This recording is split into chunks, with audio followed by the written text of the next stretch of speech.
Also featured in there is Oh What a Show, so please check that out. I just realized that was the prototype video for the new one. But we are here and we are live, and this is another episode of the Pundits Pundit. I'm your moderator, Jay Nelson. If you all happen to see this man walking his dog, or maybe parading at a Cubs game, or maybe he's moonlighting as an umpire at a Yankees game, or I don't know, just kind of or a shooting Red the breeze. Sox game. Or a Red Sox game. He could be disguised being held hostage and wearing a Red Sox hat. Find our pal JB Ellis. He's been missing for like 2 weeks. Remember, dial 1-800-SIDELINE SPORTS if you find him. And we've got a reward for you. It's going to be a coupon for like a family pack to KFC. And I'm joined by my co-host Uptown Jenny and Jacob Christner. How's it going, y'all? What up? Good damn! This is Jim Cornette. If I say like this, if I do this all night, I don't want to cuss too much, then we get in trouble with Eric and JB. I know he cusses too much. Yeah. Tonight we have a special episode for you all. So after much planning for the last 2 weeks, we are doing an all-pro wrestling episode of the Pundits Pundit. So let's get right into it. As of right now, before we get started, I just want everyone to see that as of right now, MJ and Bird are tied at 0 on the Jacob counter, and we have the right show this time. We'll see if we can add a couple of things in there. Absolutely. So the first thing that I wanted to touch upon and it's a little point of time called the Golden Era, and that is the 1980s professional wrestling boom. This was ruled by guys like Ric Flair in the NWA, Hulk Hogan in the WWF, and also one of Jenny's favorites, Glow, Gorgeous Ladies of Wrestling. You know, this was a time period. It did help absolutely.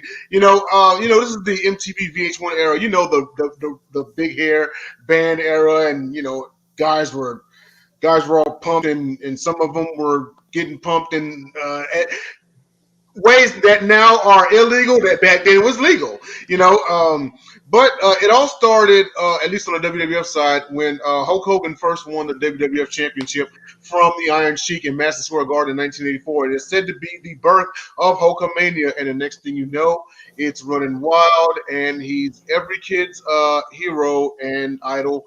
And he's on commercials, he's on movies, he's got toys, he's got video games, he's got everything. Then over on the NWA / WCW, he had Ric Flair, the bleach blonde, dirtiest player in the game, 4 Horsemen, he was their champion and everything. And I mean, it was just a big power struggle. So I mean, we'll start off with Jacob. So your thoughts about the golden era of professional wrestling? Well, it started in '84. That was when I've watched. You know what I think? Why I think Flair and Hogan were so huge at that time? Tell you why. Hulk Hogan was physically huge. Hulk Hogan was the equivalent of the rock star, the '80s rock star. He's name too many rock stars. Name a bunch of rock stars that are like, I mean, by itself, maybe they're skinny, maybe they have long hair and everything, but a lot of them weren't good looking. They weren't good looking. Hulk Hogan's not a good looking guy. But just like rock stars, they live off of charisma. And it's like, and you got a certain specific look. Then you get Ric Flair, who looks like every nighttime soap opera good looking dude of the 80s. Yes. Yeah, they do long hair, short hair, whatever. Getting the women, and remember, every nighttime soap opera was rich people. Right, absolutely. And he talked about wealth. He talked about women. He talked about everything. You know what I'm saying? The dream that everyone... Yeah. And it's like, those are what... You had a combination. Yeah, remember, it was rock and wrestling in the 80s, so Hulk Hogan could be MTV for that moment. And Ric Flair was the other night. There was certain people that absolutely... There was a certain thing that thought... I mean, Hulk was cool, and then there was another set on the other side with Rick. Yes. And then here's the thing. Rick maintained. Hulk didn't. Right. And now... Oh, wait, go ahead, Jenny. Question. who's really maintaining? Oh no, Rick is actually in Hulk- the hospital Hulk's every out of other the- week, Hulk is out of living the- in Charlotte. Rick, he's got issues. We'll be polite and say he's known to have IBS issues when in restaurants. I do believe he's in Atlanta now, but literally, okay, I grew up in the poor neighborhood next to the rich neighborhood, which is where Rick lived. So you've seen him in person, huh? So you've seen him in person. Yeah. My husband actually should be on this show, but because he knows more than I'll ever know about wrestling. But Rick has IBS issues because he was almost dying for one thing. Yeah. Dude, he gets drunk, passes out, and has IBS issues, to be polite.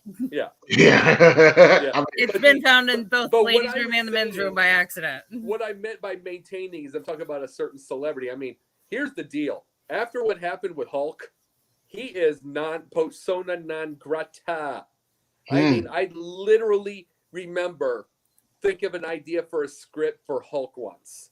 I had a couple of emails with his manager. They literally told me his price, which I'm not going to bring up. Then I get it, but see, which has happened before. But then all of a sudden, like 2-3 weeks later, I get an answer say, "So what now?" Like, blah, blah, blah. I'm an unknown, and they're saying like that. It's literally, mind you, Hulk's going to have more money than Rick. Hulk has money. He's got that. Hulk has only been married once, maybe in a second marriage. Twice. But okay. But it's like that's the thing though. Hulk's got his money. He's got his businesses. He's fine. But as far as celebrity, it's over. It's just that's the past. Now Rick gets on. He gets in. He gets on hip hop videos and stuff like that. He gets in a thing people still remember. He gets on ESPN. The thing is, I still kind of find a little bit of a joke with it with this final match, which is not going to be a final match if he's still healthy. But which is not going to be. I mean, he'll just say this part. But the biggest thing as far as celebrity, that's what maintained. But also his maturity maintained too. Yeah, and now we talk about the Ricks and the we talk about the Ric Flairs and the Hulk Hogans, and now keep in mind that and this is the 1980s, okay? So walk with me here. Don't get me wrong, they were pretty nice size back in the 60s and the 70s, but they didn't start becoming jacked until the 80s. With that being said, speaking of big hair and huge dude, along came a guy named James Hellwig, aka the Ultimate Warrior. He broke into business with a man named Steve Borden, who was just as jacked, who was just as pumped, and he had blonde hair and went to WCW. So, your thoughts on the impact of these guys for their respective leagues? Sting started terribly. Warrior started terribly. Here's the thing. Warrior was lucky he had so many good wrestlers because he never got better. True. He never got Sting. Sting got Sting. His main thing. Sting got lucky. He had Flair. Yes. Sting got lucky because between Lex Luger and Sting he started out a lot better career. He had a lot more main events, everything like that. Here's the thing: the difference between Lex Luger and Sting is Flair liked Sting, and he just between 88, 91, early 91, they either wrestled together or tag team together and did everything a good 250 days a year. Right.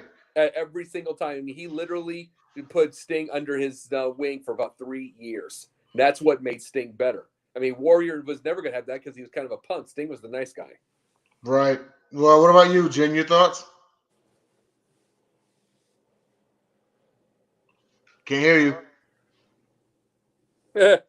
That's what I think of Warrior. She's muted. There you go. Nope. Still can't hear you. That's what that quietness means that better. Talk about. Okay, there you are. There we go. Okay. Go ahead. Sorry, the dogs needed to come in. We didn't want out and shouting while everybody could hear.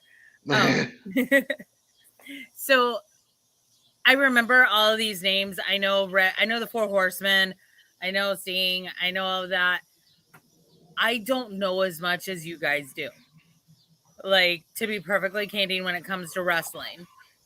So I just know more current modern stuff, but I remember this Absolutely. because I remember going to because I remember it was on Friday nights, and sometimes Saturday nights, and my parents had family friends, and they had 2 boys, and so it was always on. So I remember watching it, but I don't remember paying attention to it. So Now, for part now of this, here's I'm going to keep my mouth shut. I can talk about some of it. I just know, like you mentioned, Jay, like I know from the Netflix series Glow, I know that the Glorious Ladies of Wrestling really helped build the brand. I mean, it took a couple of years, but it really did help build the brand. And really get wrestling off the ground because it got little girls into it too. It did. gorgeous And lady. Glow was like a gateway, I guess, for females to get into wrestling. yeah, Because let's face it, at the time period, it was more for the machismo dudes that's trying to live their fantasy through these guys like Hulk and Warrior and all of them, But exactly. gorgeous lady, and I admit back then I had a bit of a crush on Godiva. You remember her? I do. Yeah. And so Tina Ferrari. She was pretty. Tina Ferrari. absolutely, but Glow, doesn't get talked about enough because you look at nowadays with the women's revolution, and it pretty much started with Glow because if you think about it, back then, and that's not taking anything away, from like the Wendy Richters of the world and whatnot, but you wouldn't have you wouldn't have Charlotte Flair without Rick. true. You wouldn't have the Brazilian chick on AEW or the dentist on AEW without Glow. Right. And I mean, I love the fact that there's an actual professional dentist who's a wrestler. Yes. I love that. And I'm like, I bet you'd make a lot of money if you just made all your clients your wrestling team members. Right. That's true. Well, here's the thing about Glow. It was one of the biggest thing about Vince was Vince always had a thought process of I want to see. In '89, he finally admitted to the New Jersey Athletic Commission, this is entertainment. They went through it so he wouldn't have to pay for the for athletic commissions. Mm-hmm. And I see you loving your Dr. Pepper there. You need to make an ad. But the thing was he did that part. But he did that part and he finally won, so they didn't have to go pay athletic commissions anymore. But True. One of the biggest things with this, Glow was really the first. I mean, because they still made it look like a fight to a point. Oh, yeah. Mind you, it's still a thing that WWF did. Glow was one of the absolute first where it literally looks like fighting porn. It looks like fighting. I'm just saying it looks like fighting. Okay, porn. I don't remember that part, but aren't we like the same age? But the thing was, no kidding. But the thing was, I mean, I was 9 when Glow premiered, because it premiered in 1986. Yeah, but you're older than me. But no, if you're 77, right? Yeah, 77. The thing is, when I say that part is they literally put the entertainment all over the place. Vince McMahon made $1 Million Man and go. Vince McMahon did not start Glow. No. What I meant, okay. No, not at all. What I meant though, he didn't start Glow, but what I was saying though, Vince McMahon had the entertainment part of it, where a lot of them were still trying to wrestle. Right. But he still had a thought process. When you're watching these matches, you still had a fight. You did. They're in ring. We're going to talk about that later, by the way. Mm-hmm. At that point, I don't think so much now with WWE. I'm not impressed by WWE. No, not anymore. No, we're going to talk about it later. We're going to talk about it later on the thing, but it's like there's a big thing. But Glow literally put the entertainment over the top. They were the first, because WWF was still doing, even though it was entertainment, they still the wrestlers were still from the old territory, so they had a fight feel still.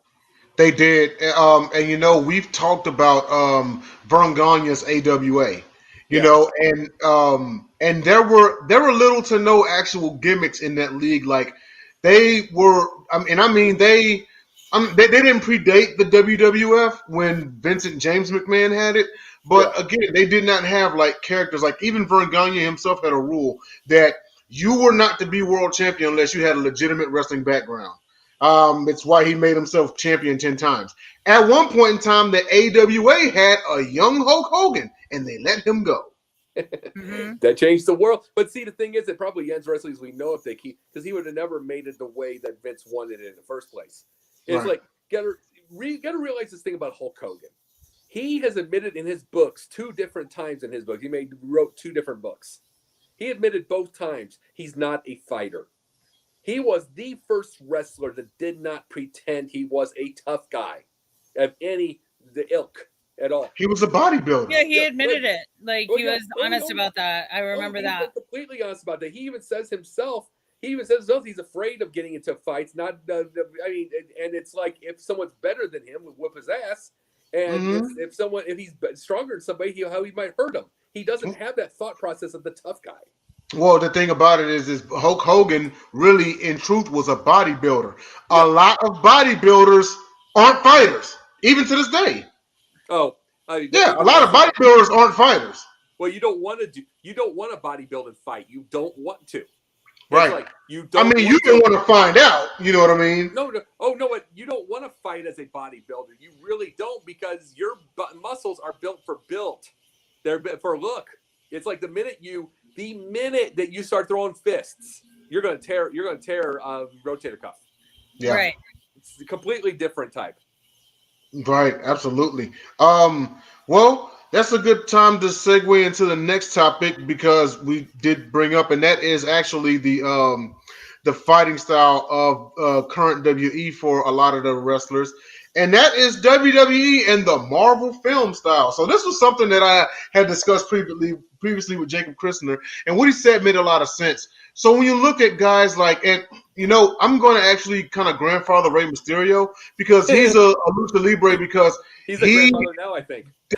Yeah, just about. That luchador style is like, that's a part of his code. He's been doing that since WCW. Ironically, he had a Spider-Man S tights in WCW. But then when you look at guys like Evan Bourne throughout the years, and Ricochet and others, especially Ricochet when he came out with the DC and Marvel costumes to go fight and everything, it's worth asking, because of the Marvel boom in the last 13, 15 years, has the WWE adopted that type of style for its wrestlers? Because WWE, one thing that they're good at is, if something else in public is popular, they latch onto it quick and make it a part of their own. And here's an example. When John Cena first debuted, he was a regular wrestler. And then 8 Mile came out. Next thing you know, he's coming out rapping. And it led to the current John Cena that we know now. He got a bit of a hip hop vibe to him. He apologizes way too much. Well, there's a difference between him and between that John Cena and John Cena as a heel, But he pretty much, evolved. He went from, he got a bit of an edge to him. He's the doctor of thugonomics, and then he went into, let's face it, the modern day Hulk Hogan. He's the doctor of apology-nomics now. Yeah, pretty much. I mean, it's been 20 years later, but yeah, I mean, Jacob, just elaborate more on this whole, like, what do you think about the WWE and this whole Marvel film style of how some of the wrestlers, go in the ring? Marvel film style, I don't necessarily mean by the costumes, even though we do see those, Mm-hmm. I don't necessarily mean by flying, blah, blah, blah. Here's what I mean by Marvel film style. This is my trademark, what I just made for the thing. It's like, but it's just what you see. When I say by Marvel film style, it's like watch Iron Man, the Marvel movies. Watch when they're together. When everybody's there. Watch their fights. Iron Man flies through the air and runs into you. Runs into you. Hulk is Hulk smash. Everything is the 5 buildings fall over. Just with one little pop. Everything's constantly a big monster deal. Right. Every part of the fight is a constant deal. Where I'm talking about that is get Brock Lesnar. I just use 3 wrestlers, for instance: Brock Lesnar, Goldberg, and Roman Reigns. Okay. You watch those guys. Mind you, Goldberg should not be there anymore. Yeah, it's like, but if you're going to, but the thing is, he shouldn't be there anymore. But here is the issue with it: Brock Lesnar's matches are no different from Goldberg's, other than a move. It is True. still because I mean it is Spears. If you're doing Goldberg, Spear. If you're doing Brock Lesnar, you're doing let's see. Suplex. Suplex. You're doing that. Oh yeah, and then let's see. F5. Jackhammer. Okay. Let's see. Superman punch. Superman punch. Spear. I mean, everything's. This is what I'm saying by Marvel. Mm-hmm. That is a Marvel film. They don't have any psychology in a Marvel film fight. It is all big, powerful moves. All right. There is where I was talking about the Marvel film style compared to the old time when I brought up the 80s style. You had all of these old territory workers. They wanted to look like a fight. Right. It's like, guess what? Ted DiBiase punches Hulk Hogan in the face. Hulk sells. He goes down to the ropes. Now he's getting choked. It's a fight.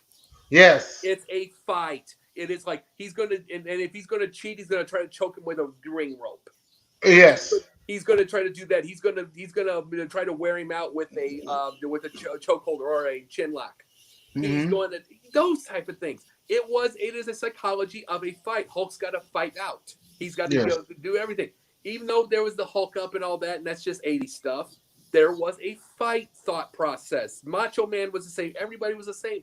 Now, where is the psychology of selling of anything when everything's huge? Well, and not only that, but this also was part of McMahon's problem is whenever you say the whole fight concept, because even Hulk Hogan had a move set, even DiBiase had a move set, Macho had a move set, Warrior not so much. Sting had a move set. Austin, Rock, they all had move sets. Triple H had move sets. But then you get like Goldberg, and as big of a Goldberg fan I am, the guy had in WCW he had more moves, but then it came to WWE, and I think his moveset kind of dwindled down. Goldberg, here's the thing with Goldberg. If you're going to have Goldberg in matches, quit making him lift people. He's over 50 years old. You're not going to be as strong anymore, no matter how much you look. Mm-hmm. If you're going to put Goldberg in matches, make him the dangerous MMA ground guy. The ground and pound and kill.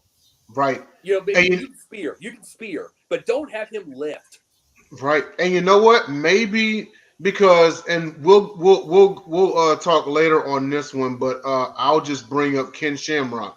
When they started bringing Brock Lesnar, he had a run before in WWE, and then he went to UFC, and then he came back. But as far as UFC guys like Ken Shamrock, Dan Severn, they paved the way for Ronda Rousey to be here, for Cain Velasquez's one lone match. You know what I mean? Mm-hmm. Shamrock had an actual move set because he was a real shoot fighter. Guys like tell me Shamrock wasn't the most believable back then. Hey, okay, I have a question for you, Jay. Go ahead. Okay. Didn't Ronda Rousey's professional career in MMA actually pave the way for her to go into WWE? It did, but what I meant by that was prior UFC fighters coming to WWE. So guys like Shamrock and Severin paved the way for people like Rousey. Okay. I went to college with the girl who trained with Rousey, so that's why, sorry, that's what I was asking. Oh, no apologies. Yeah, that's what I meant because, at some point in time, I wasn't trying to correct you or anything. I just was like, wait, what? No. Okay, my bad. No, it's a question. You're all good. No, because see, the thing is at that time period, they were looking to expand. So it's like, hey, we got this other league over here. And, let's see what they're all about. And they went and they got Shamrock. They got Severn and everything. And they were the most believable back then because they've been in the ring. Like Shamrock and Jacob, I know you know, the first ever UFC tournament where you fought 4 guys in one night. Yeah. That was Shamrock. That was Couture. That was Gracie. You know what I mean? And so whenever you bring guys like that to WWE, that makes them, I'm not saying make every wrestler on a roster like that, but this is what makes them more believable. That's what makes Brock believable because he went to UFC. Here's the thing, though, Severn, you bring up Severn. Dan Severn had the unfortunate circumstance of having to go into the thing with Vince Russo around, who did not understand tough guys for anything. Dan Severn was the first Brock Lesnar. He was a legitimately dangerous. He was. I mean, and he was a very intelligent. You could have done anything with this if you don't have Vince Russo, who can't write anything. He can't write a thing. You can't. This is the thing. You give him. You've got a legitimately dangerous dude. You would know another thing of the dance that reminds me of Keith Lee.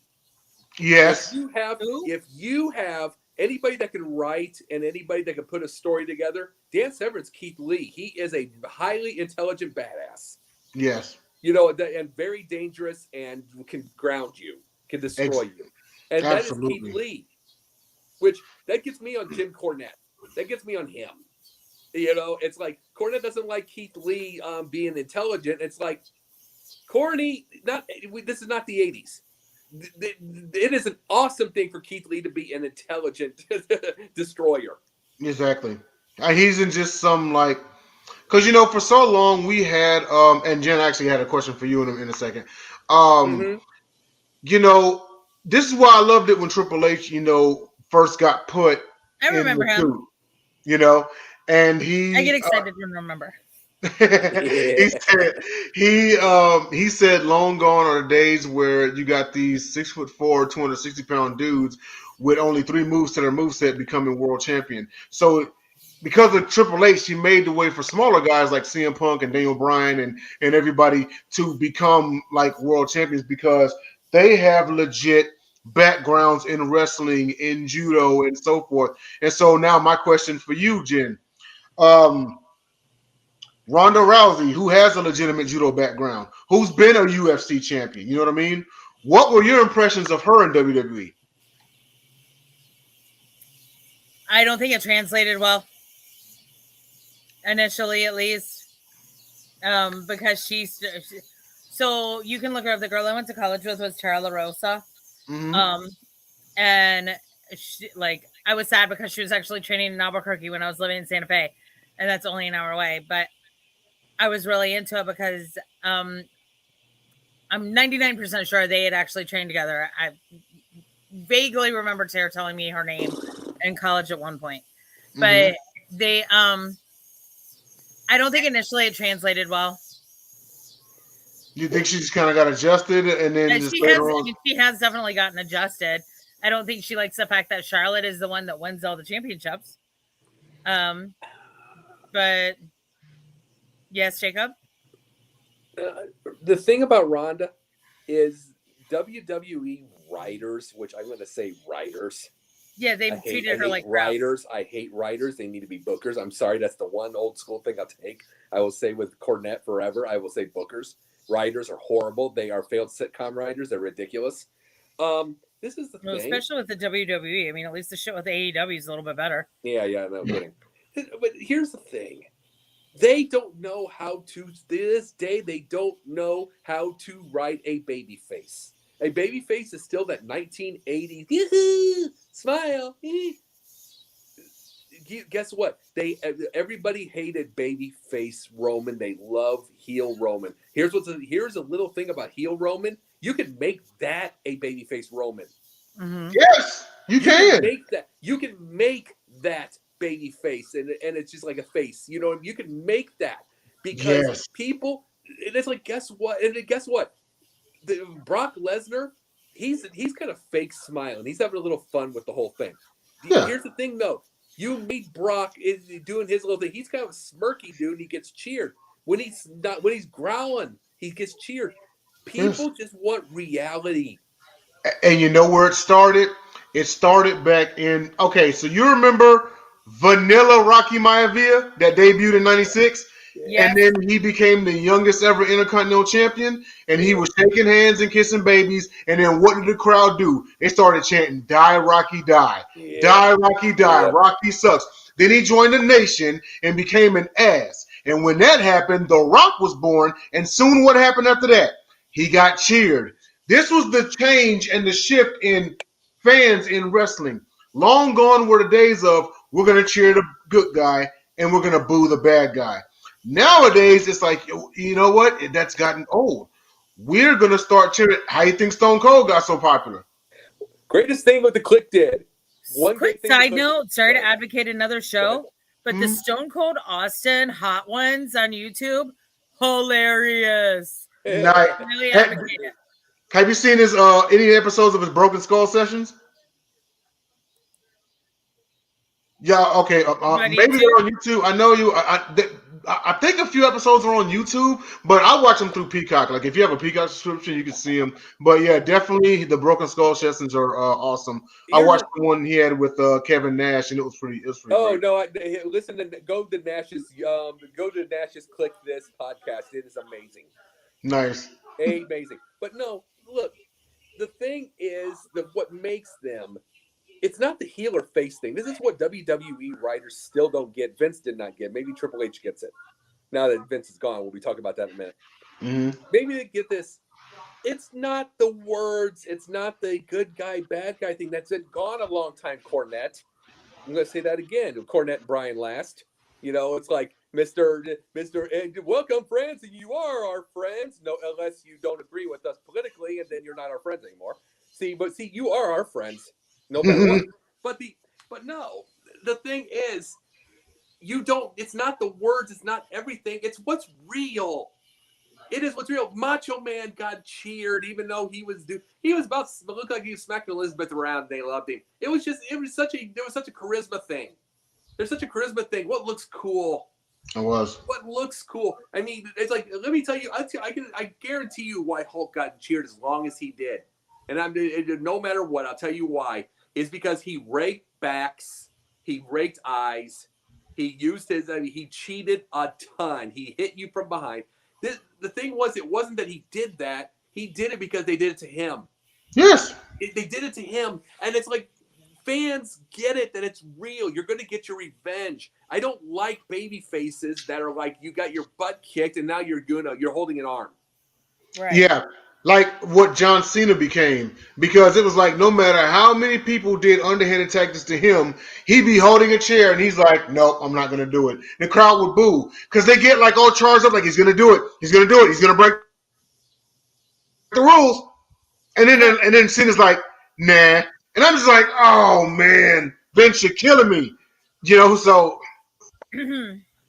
well, But no, I'm so ready to go on the Vince topic. I'm sorry. No, but no kidding. But no, that's the biggest thing. That it's like, I wish I got. See, I would actually try to write WWE now or go into that thing without Vince there. Yeah, I actually would, because I get the feeling that my ideas, because Vince is essentially a 12-year-old kid in a 77-year-old man body. Right. He is, well, and it's like, I mean, I will say this. He did not have a good childhood. Oh, no. Vince's childhood was... Like, when his dad was present, his dad was beaten. He's from right there in North Carolina. I know. Yeah. He's from North Carolina. Yes, he is. Without NASCAR and without Vince McMahon, we would not have the Carolina Canes. We would not have the Carolina Panthers. We would not have had... and currently have the Charlotte Hornets. You wouldn't have David Tepper. Yeah. Why couldn't Jerry just play grab ass on his personal time and not at work? I'm just saying. With that being said, we're going to segue on over to our next topic, and we covered it a little bit on the Gauntlet this past Saturday. Not the Gauntlet. On Sideline Sports this past Saturday, and that's Vince McMahon's retirement. And Jen, you want to give your thoughts on this? Kind of lead us off? Vince McMahon should have been retired back in 1980 something, because that is when the first sexual harassment case actually came up against him. And that was Rita Sheridan, and she was a former referee known as Rita Marie and the WWF in the 1980s. In 1992, she had made an appearance on Geraldo Rivera's show, and she also had backup to support what she was saying. But basically, Vince tried to force her to perform oral sex. Mm-hmm. And then when she refused, he raped her. And then former wrestler Leonard, and I had to put this name up, and Zatari has corroborated her allegations. Then again, in 2006, he was accused of sexual harassment at a tanning bar in Boca Raton.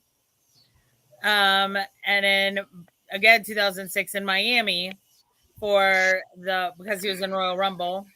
Mm-hmm. And then, but no charges were filed against him for that incident. Then again, as we know right now, his daughter's in charge, as she should be. However, I feel bad for his daughter, because she's kind of in a rock and a hard place, right? Like, Right. who does she choose, mommy or daddy? But True. daddy's cheating on mommy, but mommy's kind of been taking it on the chin, like, for years. And I don't mean that as a double entendre, so I apologize if it came out that way. No. I was making that face because Vince McMahon years and years ago, and I'm pretty sure Jake's gonna touch on this. In his autobiography, he admitted to openly cheating on his wife a lot.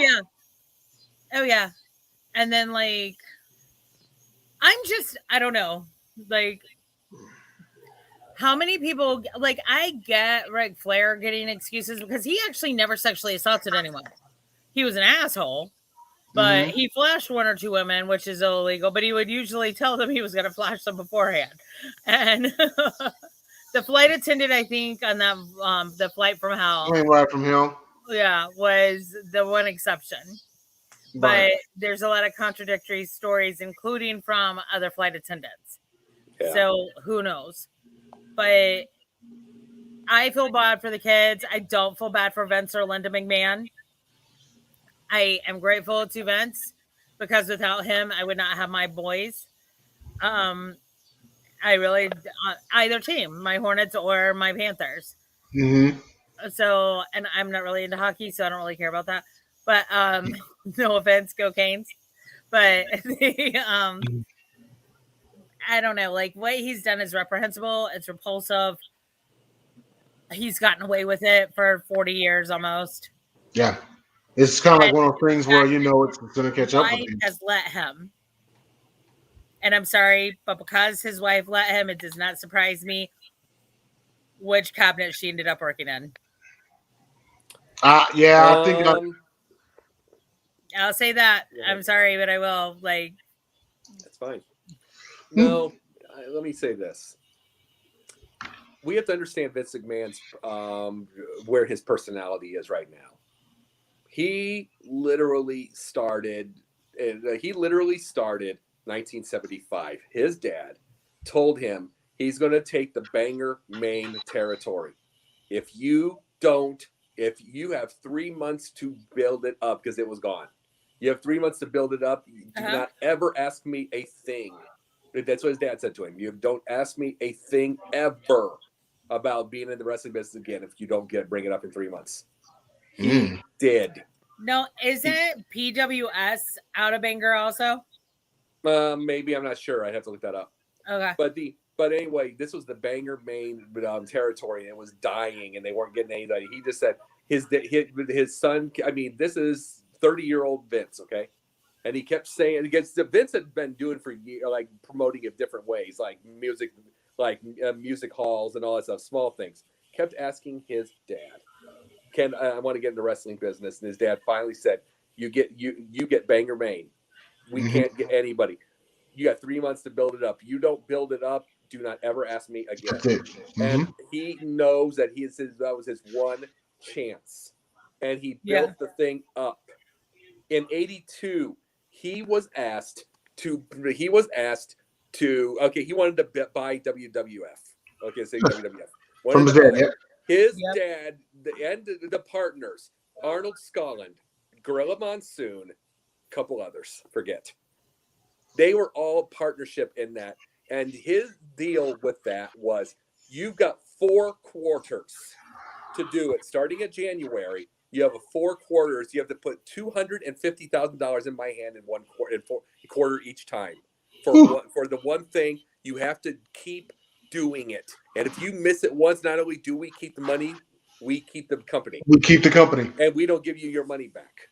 Mm-hmm. He had to do it. He not only did, he gave them their final money, and then he promised his dad he would take care of Scotland, he would take care of Monsoon, give them jobs the rest of their life, everything, and until they died.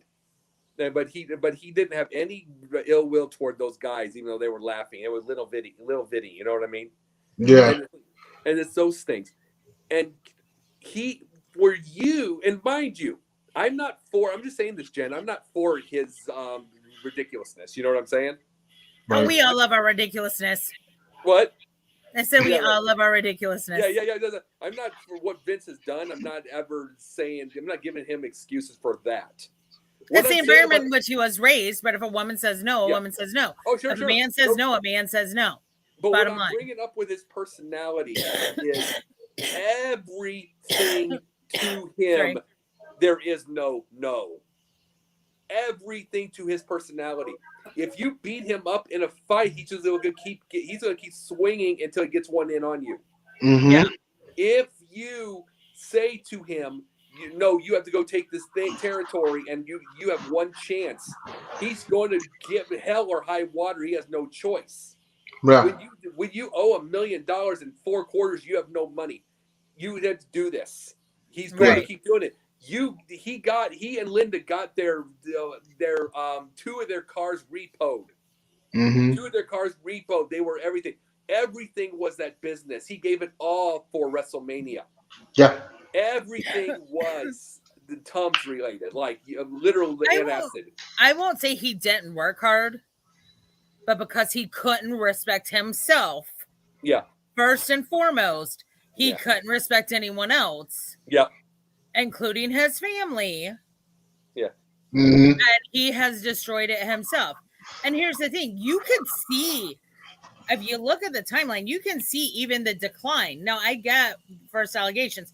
And these are allegations that are public. How many others are there that were not public? Yeah.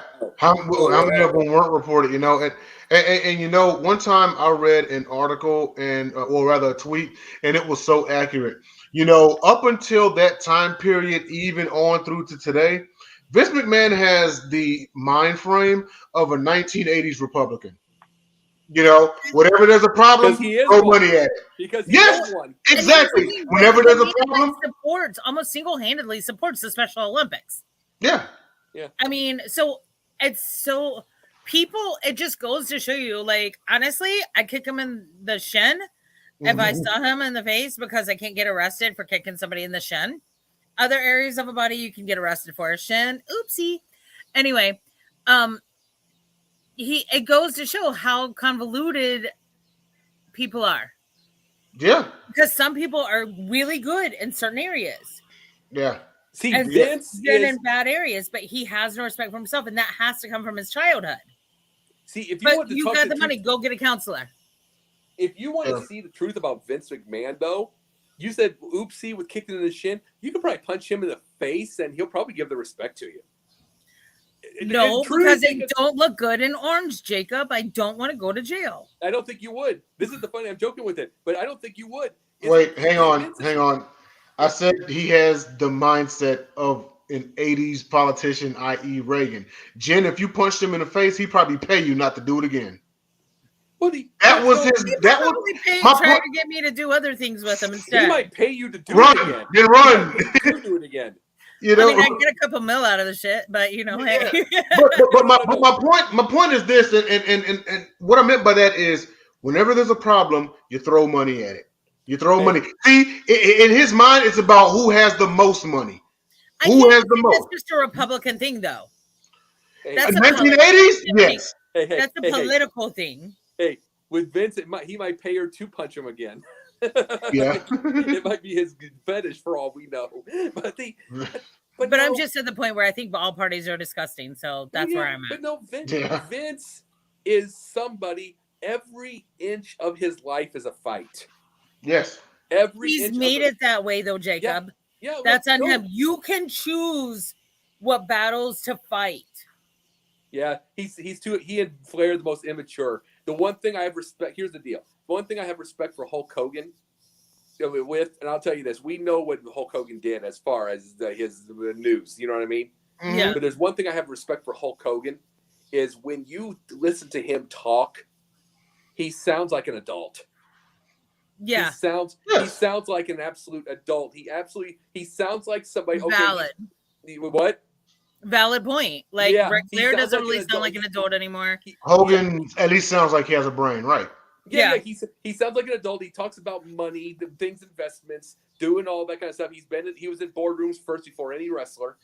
He was all that kind of stuff. He sounds like an actual adult that if you grew some hair and put him in a suit, it'd fit. Right. It's like where Flair sounds like a 12-year-old boy.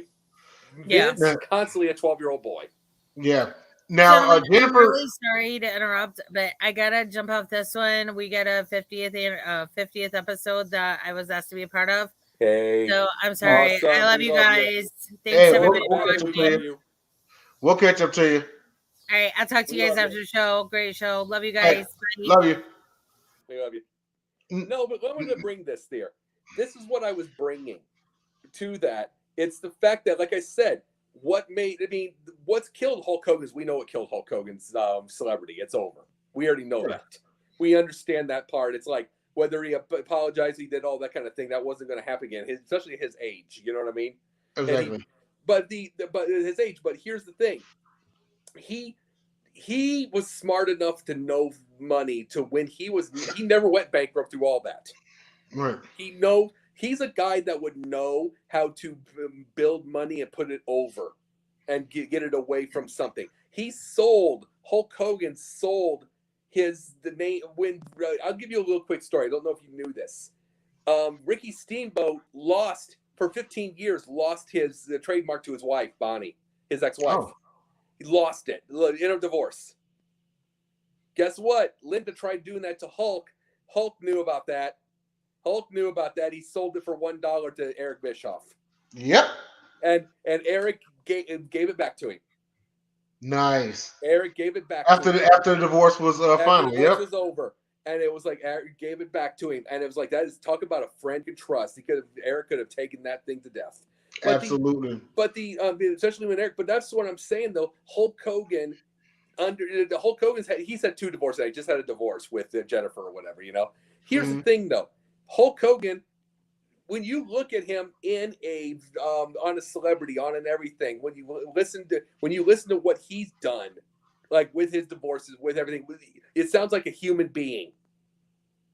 It sounds like, okay, we're going to do investments. We're going to do everything. Ric Flair still cannot give up a woo, woo, woo, woo, woo. Yeah. Yeah, and Vince can't give up on the idea of, I want to fight you. Yeah. I mean, I'm not kidding you. Vince once actually said to Chris Jericho, okay, you take Mickey Rourke, I'm going to take the little guy. The little guy was Frank Shamrock. Wow. Yeah, Vince thinks he can whip the world. That's an immature situation.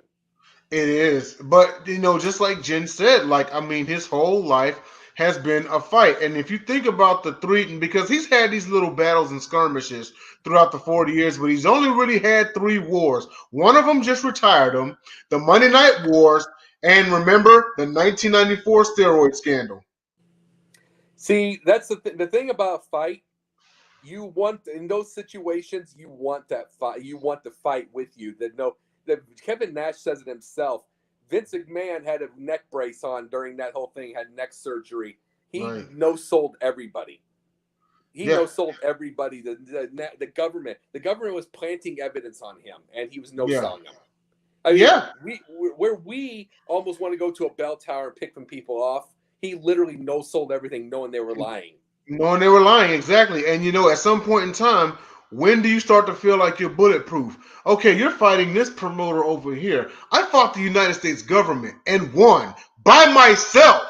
I even had, at one point in time, my top guy, arguably my best babyface of all time, testify against me, and I still won. But Vince, the thing about, like I said, the thing about Vince is, I wonder how long he'll live without wrestling. That's all he knows is work.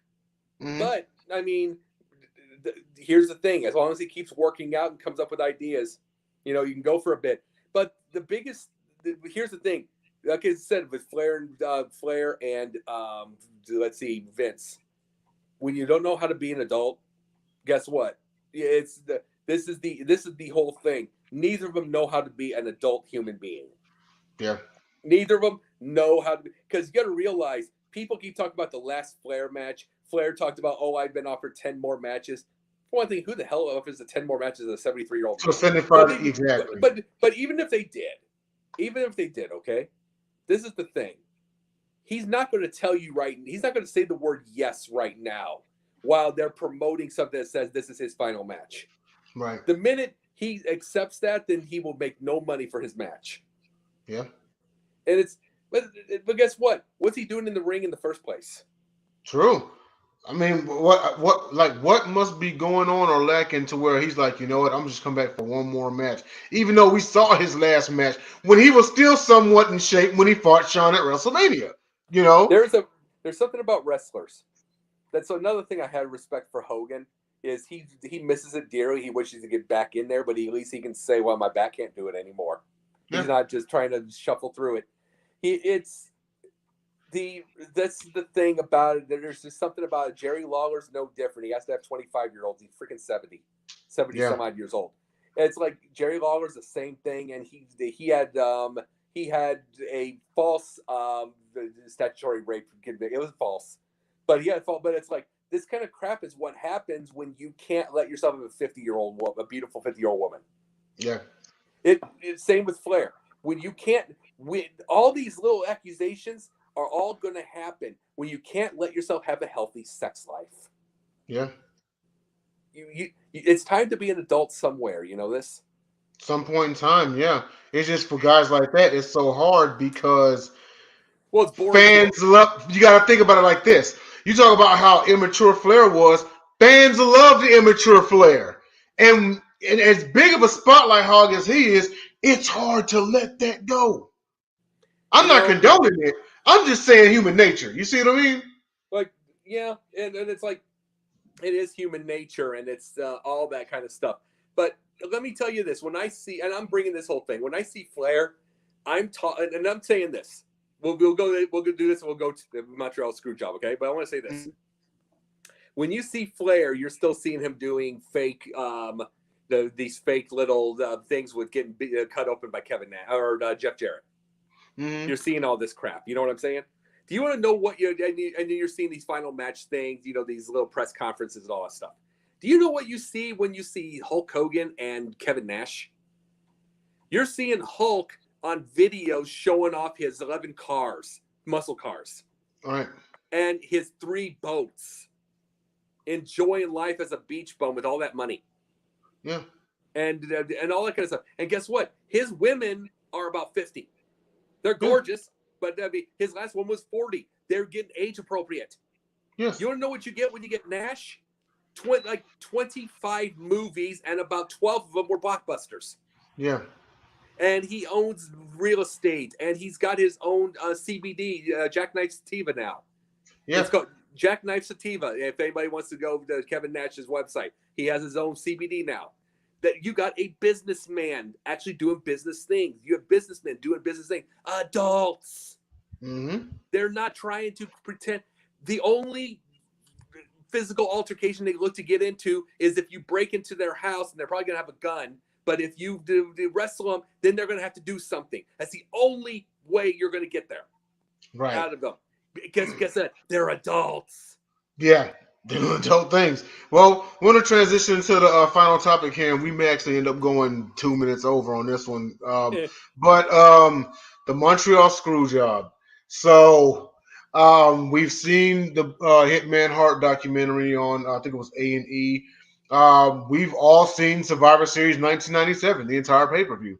But a long story short is Bret the Hitman Hart had signed a contract to WCW, and he was the reigning WWE champion. And Vince McMahon actually later stated the real reason why he did this was because he did not want Eric Bischoff to go around bragging that he signed away the WWE champion. So what he did was he concocted a scheme to where Bret got screwed out of the championship at the Survivor Series. Bret had said that he did not want to lose the title in his home country. What was supposed to happen was a no contest finish at Survivor Series, and the next night on Raw, Bret was to bring the belt out to McMahon, thank the fans, and then leave for WCW finally. But ended up being the opposite. Bret Hart lost by submission when he actually didn't submit. So, what were your thoughts on that, Jacob? Scott Hall said, but before Scott Hall passed away, Scott Hall said this. He thinks that he thought it was a work, total work. He was the only one who believed it was a work. Yeah, thought it was a work. But here's the thing. I think worked shoot that a lot of people weren't in on. But like, I mind you, that Brett probably wasn't even in on, mind you. But take a look at what Scott says. Scott's probably one of the smartest wrestling minds in the industry by miles. He talked about himself.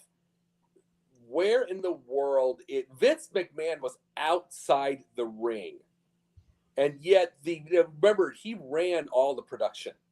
Right. He's outside of the ring doing all this, and yet everybody's in front going. He's doing the WCW, the deal right in front of everything in the world. He's doing that everything. Vince is right outside, and he can just and he has an earpiece. He can easily just say, no. Take that camera off of him now, because you got to remember he took that camera off when Owen fell. Yes, he did. We literally saw the whole crowd for about 45 minutes. Yeah. And he took that thing.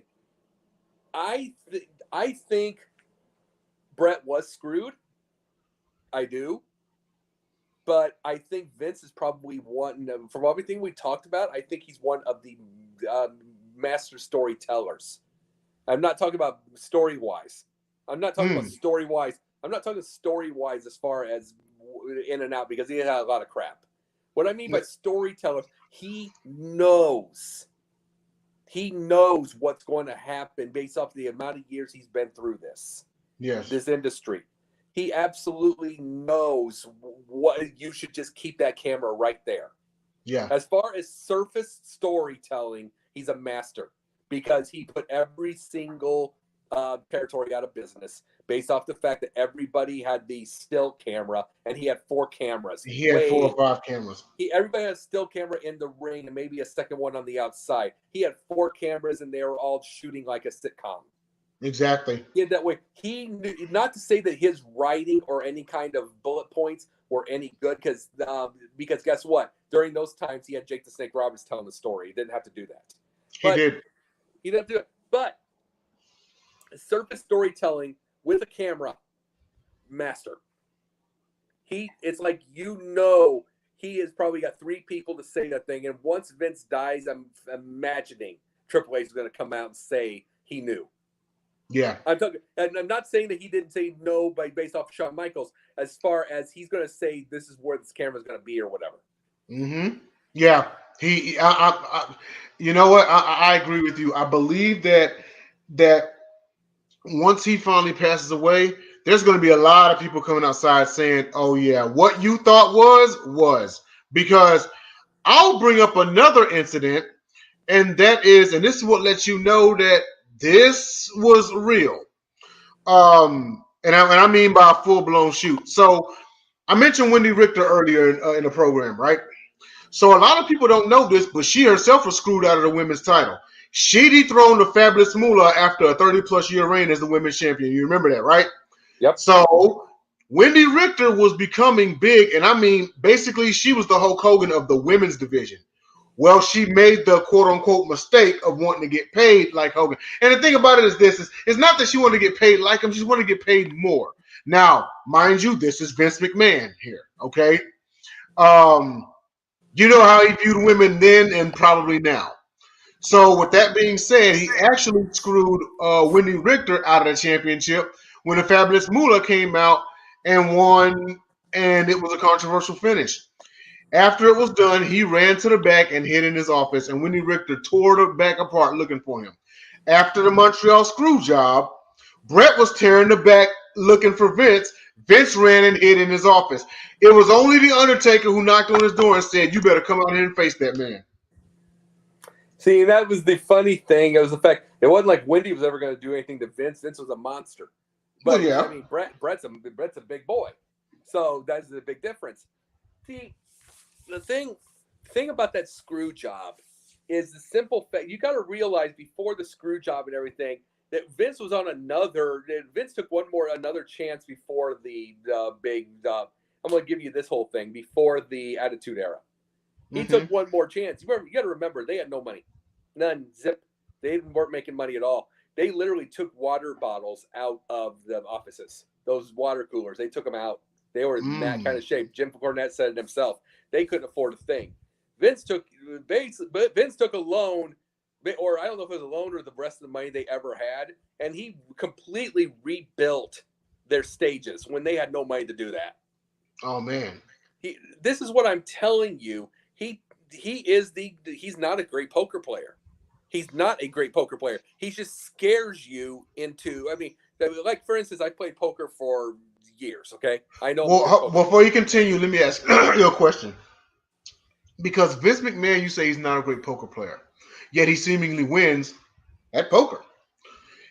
Would you say it's because Vince is sitting at the table, but someone else is playing his hand for him?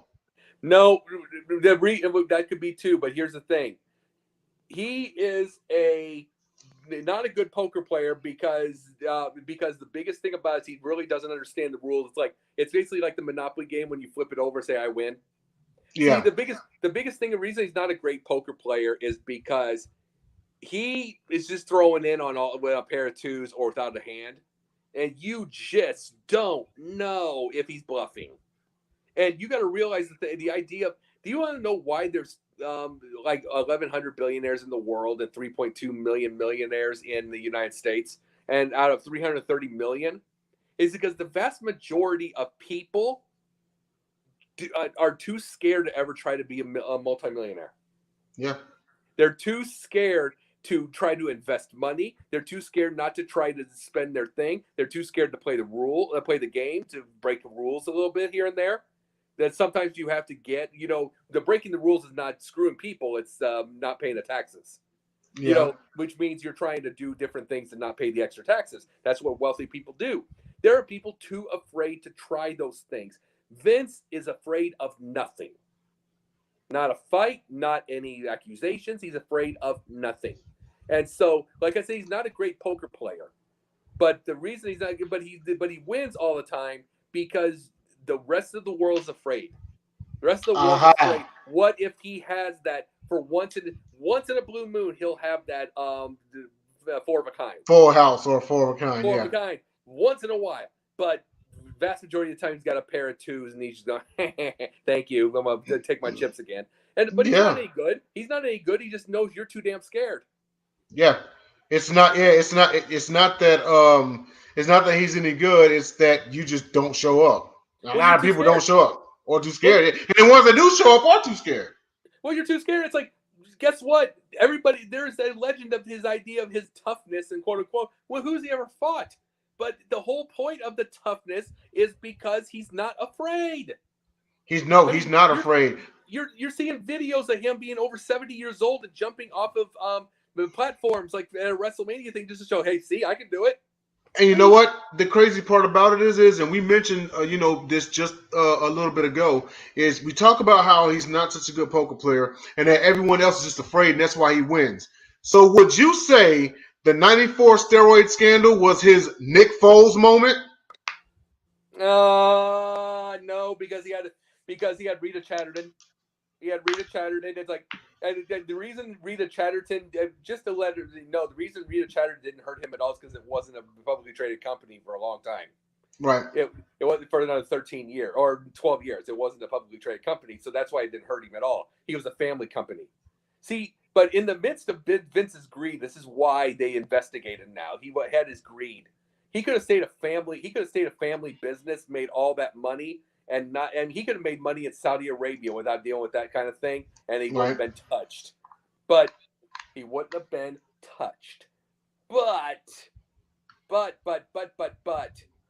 he had to have that money, and that's all the money you can be able to get. The thing is, he still thought he was invincible and bulletproof with all those board members. Right. Absolutely. Well, we're about 5 minutes over. But I thank everybody for tuning in. Shout out to David in the comments. Shout out to the likes and the love that we got on the reactions. It was fun. This is great. I had been waiting to do a show like this, being a huge pro wrestling fan since knee high toe cricket, And next week we've got a stacked show. Jacob's got some goodies for us, and we'll be right back next week. It'll be myself. It'll be Jacob. It'll be Jen. And Jacob, let us know what projects you got going on and where to find you. Oh, Monday nights during the season, NBA carousel, and if you say it, like I said, if Sacramento starts getting any better, I might have to keep them. Tuesday nights confidential, and with confidential, I will be in Des Moines, Iowa, in September 17th, helping with a couple other people represent Sideline Sports at a Iowa Cubs game. Awesome. That Iowa Cubs game will be on Marquee Sports Network. All right. We will see when we go to that. Sideline Sports is making that there. Thursday nights here, the Pundits Pundit, where we're building it. Sunday nights, Basket Bros. We have stacked one on Sunday also. And I also am part of a movie called The Quickening with TJ Sanson, who, by the way, loves you, Jay. And she's still waiting. And I know you love her art, so get a hold of her soon. I'm about to message her and see how she's doing. So I'd like to thank everybody for tuning in. Oh, and by the way, just a quick update on what's been going on. I don't know if you all have been watching a clip from one of our executive heads, Eric Wilson. But breaking news as of yesterday, James Tatum, one of my co-hosts on The Gauntlet, has been suspended indefinitely from Sideline Sports. So us at The Gauntlet, we do plan on appealing. So keep posted on that one. Also, find JB Ellis. Let us know if you see him. And we will see you all next week. This is the Pundits Pundit. Take care.